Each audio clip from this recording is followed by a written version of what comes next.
Is your pet struggling with arthritis? And are you wondering how to help? Did you know that traditional Chinese medicine, also called TCM, offers various approaches that may help alleviate symptoms and potentially relieve pain? Stay tuned. In this video, I'll share 9 potential strategies that could support your pet with arthritis. You might be surprised by point number 5. Hey, I'm Francesca, a veterinarian specialized in acupuncture and TCM for animals. On my channel, it is all about traditional Chinese medicine and how you can support your pet in improving its quality of life and living a healthier, more fulfilling life. If you're interested, give this video a thumbs up and subscribe to my channel so you won't miss any new videos.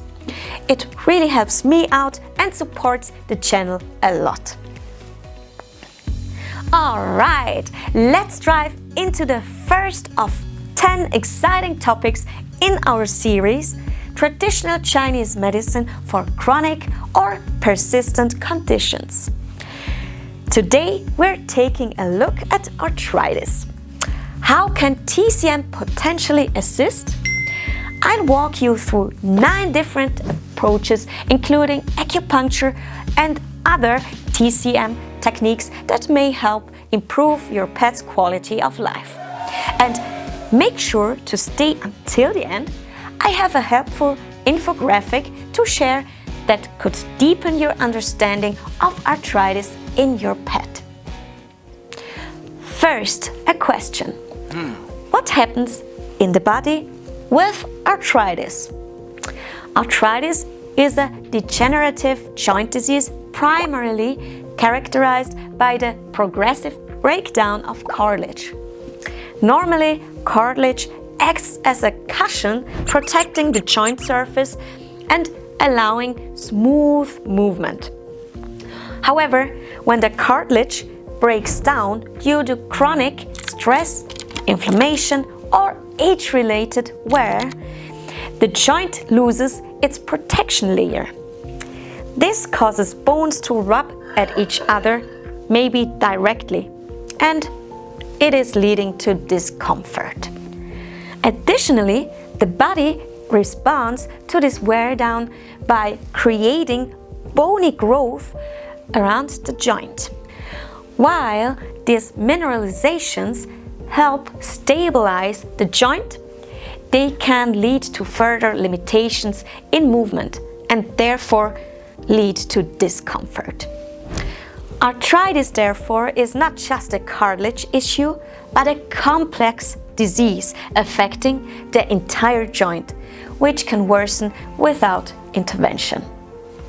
But how can we improve the quality of life in animals suffering from arthritis? First of all, movement is crucial. Why? Did you know that joint cartilage doesn't have its own blood supply? Here is an analogy that helps you understand the problem. Imagine a kitchen sponge soaked with dish soap. Well, if you place it in a water basin, not much happens. The soap remains inside the sponge, and the next time you use it, it still foams like crazy. But if you squeeze and release the sponge repeatedly, fresh water flushes out the old soap. Joint cartilage works in a similar way. It needs movement to push out the old joint fluid and allow fresh fluid to flow back in with nutrients. Without regular movement, the fluid stagnates and the cartilage doesn't get the nutrients it desperately needs. That's why movement is essential for joint health. And therefore, arthritis patients shouldn't be strictly immobilized. Customized movement is extremely important. Second, improved blood circulation through acupuncture, as science suggests. Acupuncture may help improve the circulation, which brings more nutrients to the affected area and allows immune cells to move in more efficiently to address the inflammation linked to arthritis. Next and third point, reducing chronic inflammation. There is evidence suggesting that acupuncture may help influence the immune system, encouraging more immune cells to migrate into the area of damaged tissue. These cells are responsible for remodeling or even rebuilding tissue. Additionally, it seems that immune cells may release substances that have anti-inflammatory effects. Is that correct, Mr. Macrophage? Yes, ma'am. Well, studies have shown that electroacupuncture can promote the proliferation of cartilage cells, which could indicate a potential therapeutic benefit for osteoarthritis treatment. Furthermore, scientific research suggests that after an electropuncture session, there is an increase in activated stem cells in the blood. These cells then assist in building new tissue. Now, off you go. Shoo! Well, where have we left off? Right. Effect number 4, overriding pain signals. Imagine you arrive at a beautiful hotel in Italy after a long flight, dragging an overstuffed suitcase. Suddenly, you realize 6 other people are at the reception, all checking in at once. Instead of getting frustrated, you find a comfy chair and pull out your phone. But wait, you're abroad and don't have internet access. You connect to the hotel Wi-Fi only to discover, man, that 50 other guests are doing the same. The connection slows down to a crawl. Your pages take forever to load, and sometimes you're kicked off entirely. What happened? Easy, the network is just overloaded. Too many requests are competing for the same bandwidth, causing delays and failures. This principle can also be wonderfully applied to acupuncture. Imagine that the pain in your body is like a message constantly being sent to your brain over your body's Wi-Fi. With chronic pain, this happens repeatedly even though no new injury has occurred. These constant signals overload the system and you feel pain without a break. Acupuncture acts like a kind of Wi-Fi upgrade. The needle insertions send stronger signals through thicker nerve pathways, which overlap the pain signals. According to the gate control theory, the body essentially closes the gate that would normally allow pain signals to go through.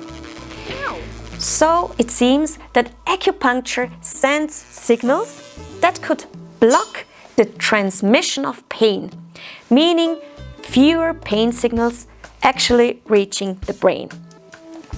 That could help to perceive less pain. So this is a supportive method that could help the body to manage pain perception. I call this effect nerve reprogramming. And now, number 5, the brain reduces pain perception. Another thought experiment. What do you think happens when I pick myself with a needle? That's right, I feel a small pain sensation. But in certain areas of the body, needle picks might actually have the opposite effect. Studies have shown that when certain acupuncture points are targeted, it can be observed that brain areas responsible for conscious pain perception may reduce their activity. This means that stronger stimuli are needed for pain to be consciously perceived at all. This might explain why in some cases the sensation of pain during acupuncture treatment could be reduced. As mentioned, it could mean that stronger pain impulses are needed to be perceived as pain by the brain. This could result in chronic low-level pain signals potentially no longer being strong enough to trigger the signal that makes the pain consciously perceived. In some cases, this could mean that pain is less intense or not perceived at all. Alright, let's move to point number 6. Release of the body's natural pain-relieving substances. Acupuncture can help stimulate the body to release its own substances like beta endorphins and serotonin. Beta endorphins are essentially painkillers that your body produces within itself. Serotonin is a neurotransmitter that can also help lower pain perception. Method 7. Moxa as heat therapy. Moxa, short for moxibustion, means burning of mugwort near the area to be treated. The resulting heat and the essential oils which are released will penetrate the skin. This could help support blood circulation in the affected area. And as we've learned, increased circulation is thought to support the healing process. In traditional Chinese medicine, it is believed that Moxa can stimulate specific acupuncture points, promoting the body's healing process. But let's put that aside. It has quite a strong smell.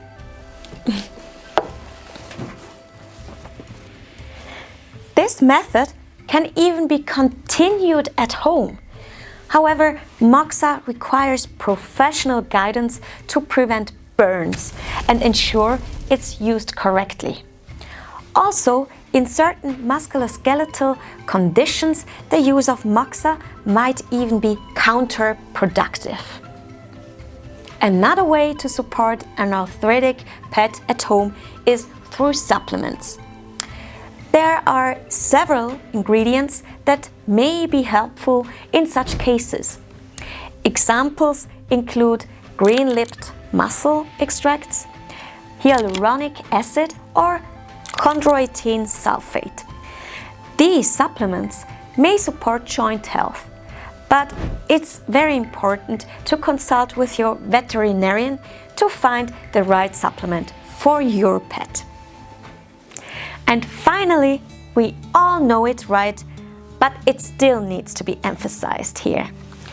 Nutrition plays an important role in many disease processes. Since we are living beings and need food every day, it's possible to provide subtle support through diet. The great thing about this is that this support can take place every day. Some foods have healing properties that can particularly help in the case of arthritis. For example, the use of ginger and parsley can be supportive in arthritis therapy. However, I strongly recommend consulting with a professional. Even though these are foods they're not suitable for every pet. Ginger, for example, should not be used with animals that have digestive issues or those that frequently seek cool spots in their surroundings. Parsley should not be used with incontinent pets or those with kidney problems. So, once again, please seek individual advice. Now, those were the 9 powerful approaches to support pets with arthritis. And if you'd like to get your hands on the info poster about arthritis, then just click the link down in the description box and download it for free. And now a very important thing before you go. Francesca, please come here. Explain it briefly one more time. But before you go, I want to tell you something very important. If you have an animal at home that is suffering from a disease, please don't just rely on these kind of videos, because these are just for educational reasons.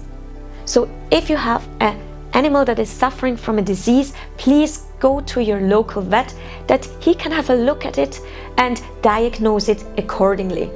Because it is very important that your animal gets a treatment plan that is especially designed for its disease and its disease pattern. With that being said, I look forward to seeing you next week in my next video. Until then,